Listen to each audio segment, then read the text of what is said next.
Well, ladies and gentlemen, it looks like the South Park is still the gift that keeps on giving because we have yet another example of what would have happened had they had the opportunity to put a chick in it and make it gay. Now, they already put a chick in it. That's the whole point of the Marvels being the Marvels. But the funny thing is, they actually supposedly cut out some extra clip that would have guaranteed that Carol Danvers and Valkyrie would have had a gay relationship. So, yes, this is something that was hinted at a couple of times. And I know this is not the first time this rumor has popped up, but considering that the Marvels is out there in the theaters right now, I figured let's go over it yet again. So we're going to get into the article, guys, from Bounding Into Comics. But of course, before we do, if you are new here, consider hitting that subscribe button. I would greatly appreciate it, and like the video to push us out into the YouTube algorithm. Also, as a side note, I'm just recovering from being sick, so if my voice sounds absolutely garbage as if I've been eating cigarettes, that's essentially why. So let's get into it. So it says, rumor, the Marvels originally featured direct confirmation that Carol Danvers and Valkyrie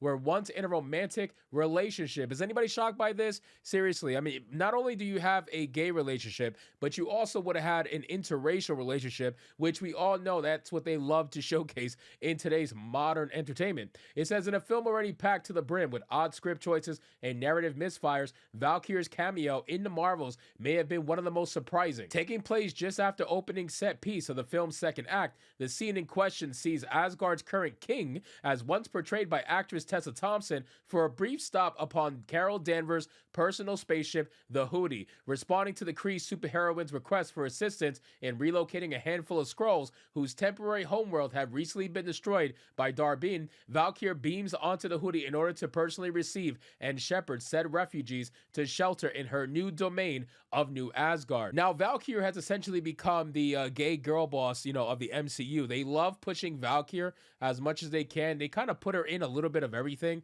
so to speak, right? She never really had a mainstay film, obviously, but she was just like the center point or a focal point within multiple different movies. Obviously, Thor's movie being the top of all of them, but still, I mean, this is the literal embodiment of put a chick in it and make it gay. This is why South Park was just such a mega hit, because it is so on the nose. This is what they always like to do, and this is what they're going to continue to do until the end of time, or at least until their money runs out, whichever happens first. It says, upon arriving on the ship, Valkyrie is embraced by Captain Marvel, prompting the Asgardian leader to ask the Kree-infused warrior, is everything okay? However, rather than offer any verbal reply, Captain Marvel instead longingly holds Valkyrie in her arms for a brief second before composing herself and thanking her ally for help. Always, responds Valkyrie before noting, I see you finally found yourself a team. Met with Danvers' protestations that the team was unintentional, Valkyrie attempts to calm her that the Avenger by assuring, I've been on some unintentional teams myself.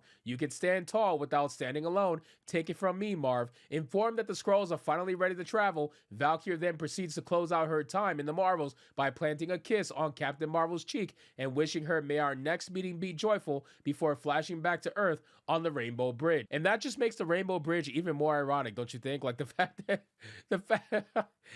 that both of these girls that are very obviously supposed to be gay in this version of the MCU, right? It makes it even more hilarious that they're traveling on the Rainbow Bridge, in my opinion. It says, and while inter-MCU cameos in the MCU are nothing new, this one caused specific confusion among fans due to the fact that Valkyrie's only connection to any of the film's three leads was her having fought alongside Captain Marvel against Thanos during Endgame's Battle of Earth. However, according to noted scooper Can We Get Some Toast, it seems that the true explanation for Valkyrie's appearance in the Marvels was actually left on the cutting room floor. Take it to Twitter on November 19th. Can We Get Some Toast alleged that pet their sources, three major plot elements had ultimately been dropped from the final cut of Marvel's latest film, though the scooper lists a fourth plot point involving Prince Yan's gifting of a new comic-accurate suit to Monica has always been coming for the film. They would later remember that the scene had been in fact included in the Marvel's theatrical release. These included Kamala being unable to take off her bangle and subsequently being imprisoned and tortured by Darben, her new costume turning into a spacesuit, which would have been used to join Campbell and Monica to close the rip in space-time together, an outright confirmation that Captain Marvel and Valkyrie were explicitly together in the past. I guess they must have hooked up, man. I guess during the end of times, when things are getting highly emotional, things happen. You know what I mean? And I guess Valkyrie and Danvers decided to get it on, and that one night stand turned into this whole love fest that spans across the entire freaking galaxy. I mean, I really don't know. I don't really think they're trying to explain this, to be honest with you. Even if they were to go with the love story, I really just don't think they would even bother explaining it, because explaining it would take way too much work. Explaining it would take actual storytelling, and they're not going to want to do that. That takes a lot of work, ladies and gentlemen. We're talking about Hollywood here. They're not going to want to actually do any sort of work. If AI can do it, that's essentially what they want. They want something as simple as AI. Then it says, to the last point, can we get some Toes detail? The cut quote was, "We work better as friends, but Disney are cowards." That's awesome.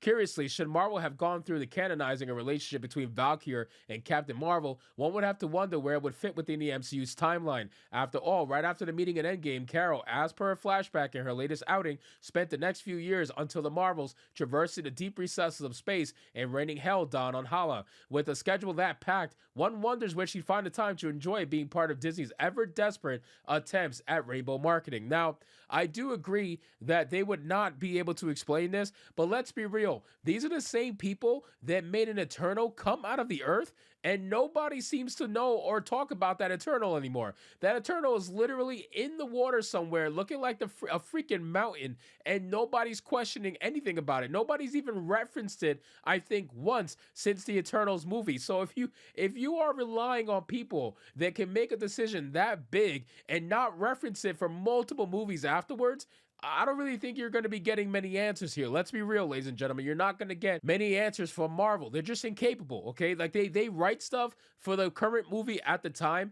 and they don't think about the future. They don't really think about the future anymore. Their MCU, their cinematic universe, is so torn apart from everything that they've done in the last Phase 4 and Phase 5. The moment they started doing this multiverse nonsense, they just don't have the skills to do it. They don't have the capabilities to do it. The problem is, when you do timeline stuff, when you do time travel stuff, when you do multiverse stuff, you gotta know what the fuck you're talking about. You have to know what you're doing, because if you don't know what you're doing, it can get muddied up really easily, really fast. It can get very confusing for a lot of people to follow. And that's the current problem that's happening in the MCU. They just don't have the means to be able to actually follow through on a true, very well-written multiverse story. It's just not possible for them. They can't do it. This is not the same Marvel that did the multiverse in the comic books initially. It's not, unfortunately. It is a brand new modern Marvel, and they are just completely creatively incapable. That is the simplest way that I could put it